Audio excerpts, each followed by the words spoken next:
제목이 IT가 세상과 더불어 사는 법이라고 나와 있는데 이게 거창한 것 같지만 사실 별 얘기는 아닙니다. 저는 계속 IT 기자 생활을 했기 때문에 이런저런 취재나 다양한 공부하는 과정에서 IT라는 관점에서 다양한 나눔 사례 같은 것들을 많이 보게 됐거든요. 그 사례들을 쉽게 말하면 이제 IT 관점으로 보는 어떤 사회봉사활동, 기업의 사회보건활동 이런 얘기들을 사례를 중심으로 소개를 해드리도록 하겠습니다. 우선 저는 블로터닷넷이라는 인터넷 신문에서 일하고 있고요. 혹시 아시는 분 계신가요? 예, IT가 아닌 분들을 거의 모르세요. 왜냐하면 저희가 IT 뉴스만 다루는 인터넷 신문이거든요. 처음에 2006년 9월 5일에 창간을 했는데 그전에 알고 지내던 선배나 후배들이랑 같이 조금 기존의 인터넷 신문, IT 신문하고 좀 다른 매체를 만들어보자라고 해서 의기투합을 해서 시작을 했고 2년 동안 굉장히 라면 먹으면서 고생했습니다. 지금은 이제 6년째를 맞이하고 있고요. 처음 시작할 때는 웹2.0이라는 새로운 인터넷 흐름이 한창 막 들어올 때여서 그때 이제 그런 흐름에 맞게 저희도 블로그를 기반으로 웹사이트를 만들었었고요. 그리고 흔히 1인 미디어라고 하는 이제 블로거들이 자유롭게 참여할 수 있는 참여형 뉴스 서비스를 시작을 했습니다. 지금은 약간 형태가 바뀌어서 팀블로그 비슷하게 누구나 참여할 수 있는 건 아니지만 팀원으로 참여하면은 기사를 올릴 수 있는 그런 조금은 폐쇄적인 시스템으로 바뀌었죠. 주로 다루는 분야가 뉴미디어라든지 기업의 사회적 책임, 정보민주화, 소셜 IT 이런 분야들을 다루고 다른 매체들처럼 디지털 카메라 소개도 하고 하드웨어 소개도 다 하긴 합니다. 온라인 게임도 소개를 하고 저에 대해서 잠깐 소개를 드리면 저는 올해로 14년 차를 맞은 IT 쪽으로 계속 취재를 했던 기자고요. 처음에 출판사에서 잡지부터 만들었어요. 그러다가 경제주간지에서 인터넷 IT 담당을 했었고 블로터닷넷 창간하기 전에 참여를 해서 창간 때부터 지금까지 같이 일하고 있습니다. 공산이라는 개인 블로그를 운영을 하고 있고요. 크리에이티브 커먼즈 코리아라고 나중에도 설명이 나올 텐데 CCL이라는 저작물 자유 이용 허락 표시라는 게 있는데 그걸 보고받는 단체에서 자원 활동가로 일하고 있고요. 드림트리 사이트도 CCL을 적용하고 있죠. 트위터도 쓰고 있습니다. 저희가 인터넷, IT 전문 인터넷 신문이라고 했는데 조금 다른 부분이 있어요. 이 부분이거든요. 처음 시작을 할 때 다른 매체들은 저런 걸 잘 안 하더라고요. 그냥 삼성, LG, 대기업 소식만 좀 얘기를 하고 약간 사회를 좀 이롭게 하는 그런 서비스라든지 그런 트렌드에 대해서는 소개를 잘 안 하더라고요. 그래서 저희가 저런 부분들을 우리가 이제 인터넷 신문이지만 플랫폼의 일부를 저런 소식들을 알려주는데 좀 기여를 하면 좋겠다라고 생각을 해서 창간 때부터 계속 기업의 사회적 책임이라든지 그런 사회적인 IT 서비스 같은 걸 많이 소개를 했습니다. 그러다 보니 이 자리까지 오게 됐겠죠. 이제 얘기를 시작해볼까요? SNS 시대라고 요즘 그러잖아요. 혹시 쓰시는 분 계신가요? 트위터나 페이스북, 블로그 운영하시는 분 계신가요? 예. 주로 뭐 쓰세요? 트위터? 페이스북 쓰세요? 뭐 쓰세요? 네, 두 개 다 쓰시는. 약간 개발자 티가. 예, 개발자. 그러시구나. 요즘은 트위터, 페이스북 웬만큼 좀 컴퓨터를 좀 한다고 하면 굳이 마니아가 아니더라도 다들 쓰시잖아요. 지금 트위터가 정확한 숫자는 안 나와있지만 한국 트위터 이용자 544만 명 정도라고요. 이거 나중에 이 자료는 다 공개를 하기 때문에 굳이 발표하는 것들을 필기 안 하셔도 페이스북도 비슷한데 536만 명 거의 우리나라 인구 10명 중에 1명 정도는 다 트위터나 페이스북을 쓴다고 하잖아요. 소셜미디어가 세상을 바꾼다고 얘기를 하고 SNS 덕분에 세상이 좋아진다고 하는데 저는 좀 다른 얘기를 해보고 싶어요. 정말 그럴까? 우리가 다들 IT가 세상을 편리하게 해주고 세상이 좋아지고 기술이 세상을 발전시킨다고 하는데 꼭 그런 것 같지는 않습니다. 있는 현상을 좀 다르게 볼 필요가 있다는 생각이 들거든요. 예를 들어서 정보의 홍수라고 하죠. 정말 그런가요? 뭐 예를 들어서 우리가 디지털 카메라나 사고 싶은 물건이 있으면 제일 먼저 어디를 검색하죠? 인터넷 쇼핑몰도 들어가기도 하고 네이버나 뭐 다른 구글에서 검색을 하시잖아요. 원하는 물건을 바로 찾을 수가 있나요? 정보는 굉장히 많죠. 정보는 굉장히 많은데 그 중에서 내가 원하는 정보를 콕 집어서 찾을 수 있는 건 참 생각만큼 만만치 않아요. 한참 헤매죠. 쉽게 말해서 클릭질 많이 하죠. 클릭을 하고. 그러다가 마음에 든 걸 찾았는데 그게 잘못된 정보일 수 있어요. 무슨 얘기냐면 우리가 정보의 홍수라고 얘기를 하지만 그 정보의 홍수 속에서 제대로 된 정보를 취사 선별하는 교육을 받은 적은 아직까지 한 번도 없다는 겁니다. 그래서 정말 우리가 정보의 홍수에 살고 있다는 것 자체가 사실이 아닐 수도 있다는 거예요. 그게 과연 생활이 우리가 그 덕분에 편리해진 건 아닐 수도 있다는 걸 생각을 하지 않을까요? 스마트폰이 세상을 바꾼다고 합니다. 정말 그럴까요? 스마트폰 때문에 편리해졌죠. 뭐 언제 어디서나 카카오톡으로 하루 24시간 친구들하고 다 얘기하고 뭐 예전에 컴퓨터를 켜야만 할 수 있던 작업들을 요즘은 스마트폰으로 대부분 다 해결하잖아요. 메일 정도는 뭐 가볍게 확인할 수 있고. 근데 꼭 그렇진 않겠죠. 지금 국내 스마트폰 중독자가 8% 정도 된다고요. 뭐 한 10명에 1명 정도까지는 아니지만 거의 10명에 1명꼴은 중독 단계까지 들어가 있는 거예요. 오죽하면 스마트폰 없는 뭐 생활을 살아보는 그런 모의 실험 같은 프로그램도 등장을 하잖아요. 보통 하루에 한 8시간 정도 쓴다고요, 평균적으로. 8시간이라고 하면 아침에 출근해서 퇴근할 때까지 스마트폰 붙잡고 있는 시간은 똑같은 거죠. 과연 우리가 스마트폰 덕분에 편리한지 스마트폰이 우리 때문에 편리한지 잘 모르겠어요. 구글은 다들 잘 아시는 세계 최대 검색업체죠. 구글의 창업 모토가 Don't be evil이거든요. 악마가 되지 말자. 우리는 중립적이고 선한 서비스를 하자라는 게 모토인데 정말 그런지 모르겠습니다. 요즘 구글은 문제가 되는 게 구글의 가장 큰 장점이 워낙 가장 검색 결과에 가장 근접한 정보를 최상단에 올려주는 게 구글의 핵심 경쟁력이었고 그게 생명 같은 서비스였는데 요즘은 구글이 자기네 서비스를 상단에 올려주는 걸로 정책을 바꾸고 있어요. 그래서 요즘 뭐 신문을 좀 보시는 분들은 알겠지만 그것 때문에 국내에서도 이제 정책 관계가 충돌을 일으키는 경우도 있고 마냥 객관적이고 중립적이고 선한 서비스만 하진 않는다. 구글 같은 기업도 자사의 서비스의 이익을 위해서는 얼마든지 그런 원칙을 수정을 할 수 있다는 겁니다. 애플은 선한 기업일까요? 애플 스티브 잡스 정말 21세기를 원하는 건 아니치죠. 훌륭한 분인데 애플은 과연 선한 기업일까요? 요즘은 좀 많이 바뀌었지만 애플이 한때 그린피스의 집중 공약 대상 기업 중에 한 군데였죠. 왜냐하면 친환경을 거의 신경을 쓰지 않는 기업으로 악명이 높았었고요. 그리고 스티브 잡스는 자기 일생 동안 기부라는 이런 걸 한 번도 안 했죠. 물론 본인은 좋은 제품을 만들어서 사람들의 생활을 편리하게 해주는 것 자체가 사회에 대한 공헌이라는 철학을 가지고 있긴 했지만 기부에는 되게 인색하고 애플 제품을 만드는 폭스콘이라는 중국 공장은 노동자들의 무덤으로 많이 알려져 있죠.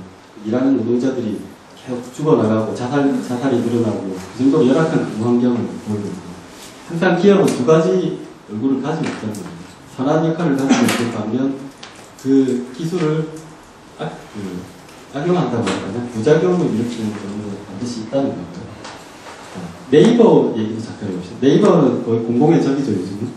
구글은 적대선이고 네이버는 악의 축, 그린하우스, 그린벨트 이런 얘기 많이 하잖아요. 모든 서비스를 자기네 검색 데이터베이스 안에 가둬두기 때문에.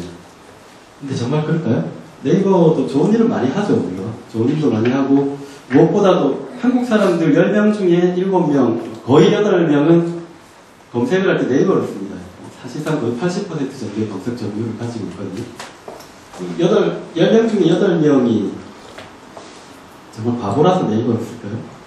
네이버의 검색 결과에 굉장히 만족스럽다는 거죠. 달리 말하면. 얼마든지 다른 대안이 있고 누가 네이버를 쓰기 강요를 하지 않는데도 그걸 자발적으로 쓴다는 것은 그 검색 결과에 대해서 불만이 없다는 것으로 들리는 거죠. 그렇게 따지면 과연 네이버 식의 검색 서비스가 과연 나쁜 것인지 다시 한번 생각을 해봐야 될 것 같습니다. 결국은 모든 것들을 바꿔서 생각해 볼 필요가 있다는 건데, 이분은 누구시냐면 로렌스 레시이라고 지금은 하버드대 법대 교수님으로 계시죠.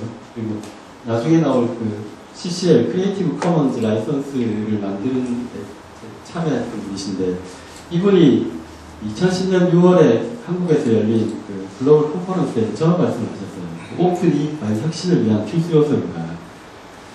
지금까지 우리는 이제 개방은 좋은 거, 폐쇄적인 건 나쁜 것이라는 그런 어떻게 보면 명제를 거의 진리처럼 받들고 살았었잖아요. 예전에 마이크로소프트가 자기네 제품을 가지고 거의 독점 기업으로 있을 때, 그때 반대쪽에서 이제 구글이 개방의 대표적인 기업으로 칭송을 받았었고요. 근데 그때는 구글에서 혁신이 많이 나왔었죠. 마이크로소프트는 요즘 거의 뭐 구글이나 애플에 비하면은 도대체 그런 기업이 있는지도 모를 정도로 뉴스가 거의 안 나오잖아요. 근데 요즘은 희한한 게 구글 같은 개방 진영을 대표하는 쪽보다 오히려 페이스북이나 애플에서 더 혁신이 많이 일어나고 있죠. 스마트폰도 애플의 아이폰에서 혁신이 일어나고 있지. 그리고 페이스북에서 혁신이 일어나지. 구글은 오히려 좀 정체되어 가고 있는 그런 느낌입니다. 예전에는 내가 가지고 있는 뭐 지식이나 서비스, 기술을 개방을 하고 공유를 하는 오픈소스 정신이 그게 옳은 것이고 혁신을 일으킨다고 생각을 했었는데, 요즘은 역설적이게도 폐쇄적인 데서 혁신이 오고 있습니다. 우리가 가지고 있던 가치관들이 흔들리기 시작하는 거죠. 물론 그 혁신이 뭐 올바른 혁신인지 아닌지는 따져봐야 될 일이고, 그렇다고 해서 그 오픈 진영에서 혁신이 안 나오는지도 다시 따져봐야 될 문제지만, 어쨌든 그런 식의 이분법적인 사고는 흔들리고 있다는 겁니다. 결국은 기술은 두 얼굴을 가지고 있다는 거죠. 우리가 알고 있는 기술이나 서비스는 항상 옳은 건 없고요. 항상 나쁜 것도 없고, 어떻게 쓰느냐의 문제가 되겠죠. 그래서 저희가 오늘 말씀드리고 싶은 건 따뜻한 디지털입니다.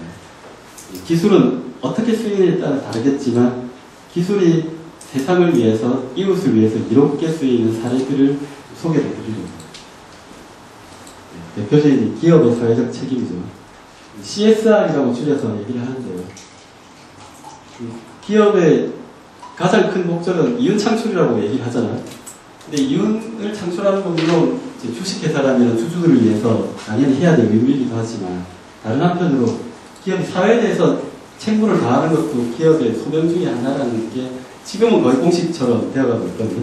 예전에는 기업이 사회공헌 활동하는 것들을 그 이윤 창출에 반대되는 시선으로 많이 바라봤었는데, 근데 지금은 그 실제로 사회공헌 활동을 많이 하고 사회 이로운 활동들을 하는 기업들이 실제로 주가가 한 10년 정도를 비교를 해보면 그렇지 않은 기업보다 평균적으로 더 높게 나타나는 것도 있습니다. 실제로 그런 사례들이 있고요. 저희가 말씀드릴 건 그 중에서 특히 IT 기업. IT 기업은 일반 기업하고 좀 사회에 공헌하는 방식이 달라야 되지 않을까요?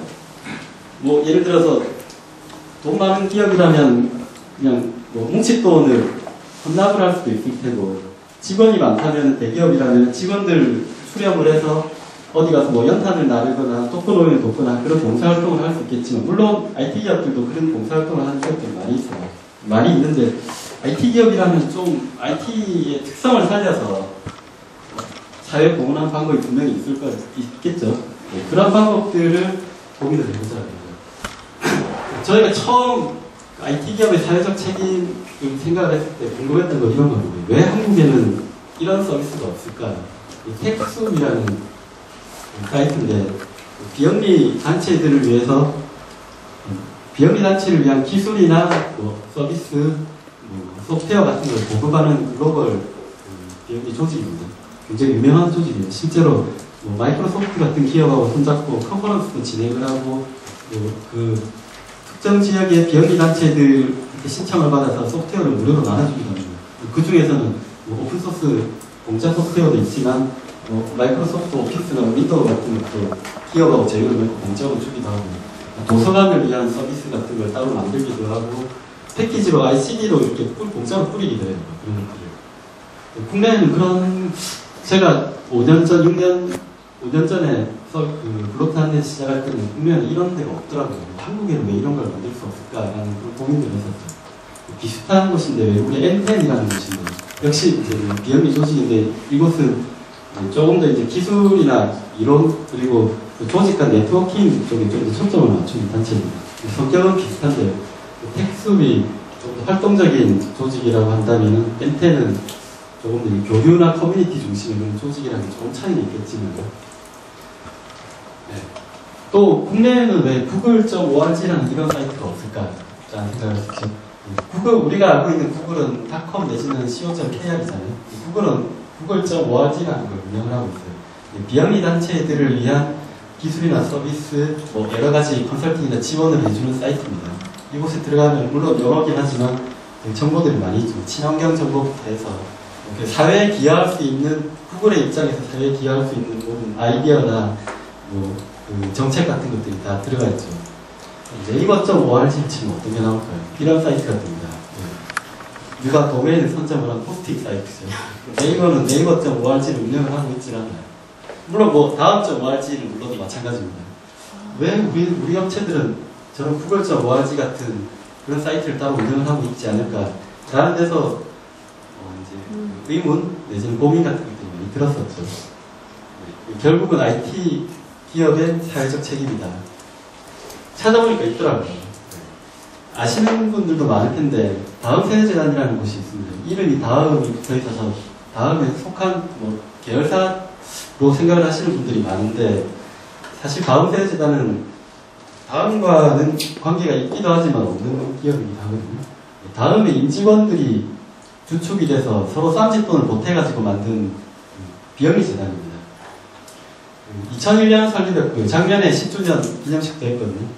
2001년이면 국내 인터넷 기업 중에는 첫 사례예요. 그리고 기업이 이렇게 뭉칫돈을 낸 게 아니라 개인들이, 물론 다음 직원들이긴 했지만 개인들이 스스로 돈을 내가지고 만든 비영리 단체라는 점에서도 대표적인 사례로 소개를 할 수가 있고요. 물론 다음 세대재단이 다음하고도 많은 일을 하고 메인 스폰서가 다음이긴 하지만 뭐 네이버나 아니면 다른 뭐 단체들하고도 여러 가지 프로젝트를 많이 하고 있고요. 그리고 인터넷 IT 기업에 특화된 사회공헌 활동들을 좀 많이 하고 있습니다. 제가 개인적으로 좋아하는 대단입니다. 뉴스보이스라는 거는 청소년들 미디어 교육인데요. 청소년들이 자라나는 다음 세대잖아요.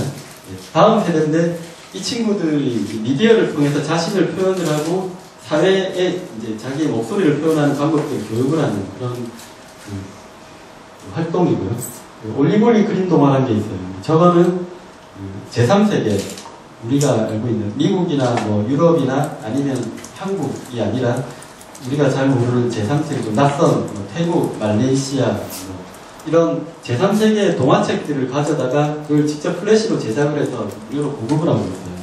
우리가 생각해보면 어렸을 때 콩쥐팥쥐나 뭐 이런 전래동화 아니면은 백설공주 같은 이런 그 미국식 그런 동화들만 보고 자랐었잖아요. 근데 요즘은 다문화 가정 아닙니까?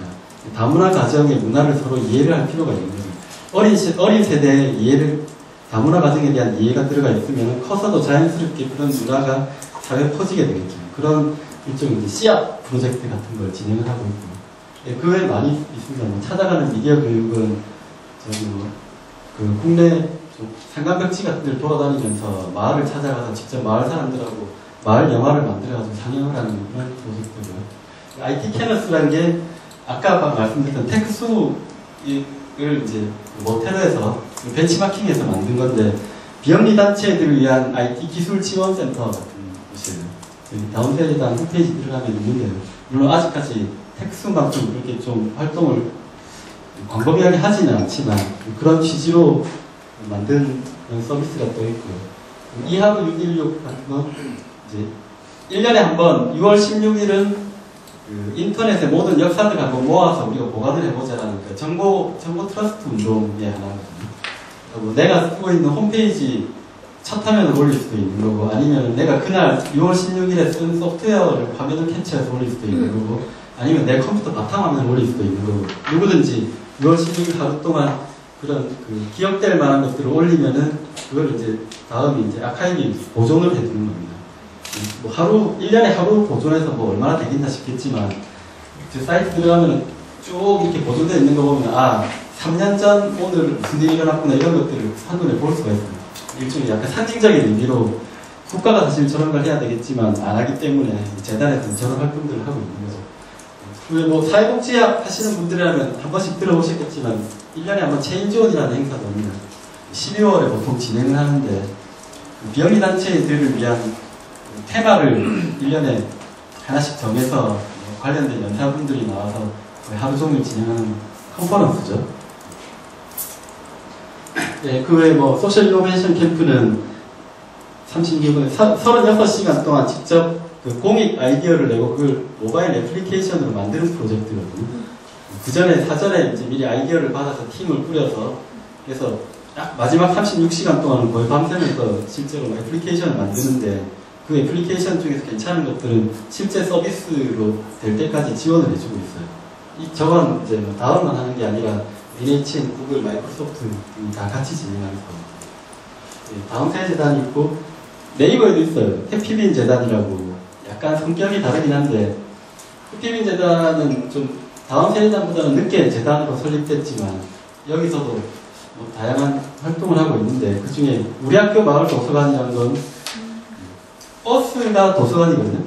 버스가 요즘은 몇 대 있는지 모르겠어요. 제가 직접 버스를 타고 한번 간 적이 있었는데 그 버스 안에 책을 한 3,000권 정도 싣고 도서관이 없는 상감적지 마을을 찾아가서 그 마을에서 아이들한테 책도 보여주고 직접 그 마을 학교에 도서관을 지어줍니다. 도서관을 지어주고 그 도서관이 단순히 책을 읽는 공간이 아니라 그 마을을 위한 커뮤니티 사랑방 역할을 할 수 있게 이렇게 지원을 해주는 그런 사업입니다. 어둠 속의 대화는 전시회인데요. 혹시 보신 분 계신가요? 어둠 속의 대화? 아, 보셨어요? 시각장애인 체험을 할 수 있는 전시회입니다. 네이버가 100% 출자에 설립한 사회적 기업에서 진행하는 전시회인데 저도 가보지는 못했어요. 초대장을 받았는데 근데 가면은 정말 내가 시각장애인이 된 것처럼 어두운 데 들어가서 촉감으로도 체험하고 청각으로도 체험하고 여러 가지 체험을 할 수 있는 거라고 합니다. 예, 그리고 네이버가 가장 칭찬받는 그 사회보건 활동 중에 하나가 글꼴 보급이거든요. 나눔 글꼴이라는 걸 보급을 하고 있는데 제가 쓰고 있는 저 위에 있는 글꼴도 나눔 글꼴입니다. 나눔 글꼴은 그냥 네이버가 그 외국 글꼴 폰트 전문 업체에 의뢰를 해서 만든 글꼴인데 윈도우나 맥에서 누구나 다운받아 쓰실 수가 있어요. 근데 그 글꼴은 그 오픈 폰트 라이선스라고 해서 그 라이선스 조건만 지키면 상업 용도로 쓸 수가 있습니다. 보통 그 방송국에서 자막 같은 거 나오는 것도 사실은 다 글꼴 업체하고 계약을 해서 돈을 내고 다 쓰는 거거든요. 근데 저런 식의 이제 무료 폰트를 보급을 하면은 일반인들이 뭐 개인적으로 활용을 할 수도 있겠지만 뭐 소프트웨어를 만드는 사람들은 글꼴 비용을 안 들이고 공짜로 저 글꼴을 가져다 쓸 수도 있겠죠. 글꼴 자체도 이쁘고 종류도 여러 가지가 있습니다. 그리고 마지막으로 마법나무 재단은 역시 이제 인터넷 기업인 네오위즈라는 곳에서 게임 업체로 많이 알려져 있는데 네오위즈에서 만든 비영리 재단이고요. 여기는 뭐 다운세 재단이나 다른 해피빈 재단만큼 열심히 하진 않지만 아직 초기 단계지만 그래도 만원의 마법이라고 해서 일반인들한테 아이디어를 받거든요. 내가 만원으로 할 수 있는 일을 내봐 라고 채택이 되면 그 사람한테 실제로 만원을 줘요. 예를 들어서 제가 그때 봤던 사례 중에 어떤 친구가 내가 만원으로 우리 동네 비싼 약수터에 가서 커피를 팔겠다라는 아이디어가 채택이 된 적이 있었거든요. 그 친구는 만원을 종잣돈으로 실제로 커피 포트랑 일회용 봉지 커피를 사서 약수터에서 팔았어요. 팔아서 돈이 좀 만원보다는 남을 거 아니에요? 만 얼마, 한 2, 3만원 되면 그걸 가지고 다시 그걸 종잣돈으로 다시 뭐 커피를 팔고 이런 식으로 해서 나중에 자기 지역에 있는 경로당에 휠체어를 사드렸어요. 그런 프로젝트죠. 그러니까 일반인들한테 다양한 아이디어를 모으고 실제로 그걸 실현해 볼 수 있는 기회를 제공하는 그런 프로젝트. 소리 배낭 여행은 일상의 소리들로 직접 음악을 만들어 보는 프로젝트예요. 청소년들 대상으로 하는 건데 아까 저기 다음 세 재단에 찾아가는 미디어 교육이나 뭐 이런 거하고 약간 비슷하긴 합니다만 청소년들이 직접 창작을 해볼 수 있는 거죠. 내 주변에 나는 생활의 소리들을 가지고 음악을 만들고 그 음악은 이제 CCL 조건을 붙여서 누구나 자유롭게 쓸 수 있게 공개를 하고 있습니다. 그냥 게임으로 영화 찍자는 게임 체험을 하면서 실제로 영화까지 찍어보는 그런 행사인데요.